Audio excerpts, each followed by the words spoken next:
അജോത് ഇന്നലെ വണ്ടി കയറിയപ്പോൾ പറഞ്ഞേ എന്താ പറഞ്ഞോ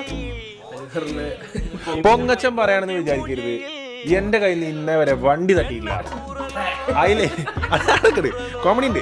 അങ്ങനെ പറഞ്ഞു. അപ്പൊ ഞാൻ അജോത് ഇന്നലെ ഇങ്ങനെ മൂട്ടുകൂടെ അടുപ്പിച്ച് ഇങ്ങനെ പോകട്ടോ, ഒരു വണ്ടീന്റെ മൂട്ടിൽ ഒന്നായിട്ട് നിർത്തി, പിന്നെ അങ്ങോട്ട് എടുത്ത്. അപ്പൊ ഞാൻ പറഞ്ഞു എന്റെ ഡ്രൈവിങ് മോശമാവണുണ്ടോ ഒരു സംശയമുണ്ട്, അപ്പം ഇജൊന്ന് കരുതി ഓട്ടിക്കളാ, അത് നല്ലതാവും എന്ന് പറഞ്ഞു. അപ്പൊ അജോത് പറഞ്ഞ് ഇന്റെ കയ്യിൽ നിന്ന് ഇന്റെ ഒരു ക്വാളിറ്റി എന്താ വെച്ചാല് ഇത്രയും കാലം ഞാൻ ഓടിച്ച ഒരു വണ്ടികളും തട്ടിയിട്ടില്ലായിരുന്നു.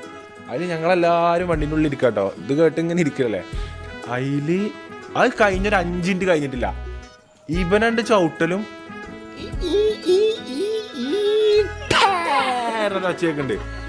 അതില് അത് മറ്റേ കാക്ക ബ്രേക്ക് കുടിച്ചിട്ട് കിട്ടാത്ത റോട്ടിൽ ഇറങ്ങി വന്നാണ്. പക്ഷേ അല്ലേ ഞാൻ അടിന്റെ ആഘാതം കേട്ടപ്പോ നല്ലോണം പറ്റിയിരിക്കണം, കാരണം അങ്ങനത്തെ അടി അടിച്ചിരിക്കണം. പക്ഷെങ്കില് ഈ വണ്ടി ടൊയോട്ടന്റെ വണ്ടി ആയതുകൊണ്ടാണ് തോന്നുന്നത്.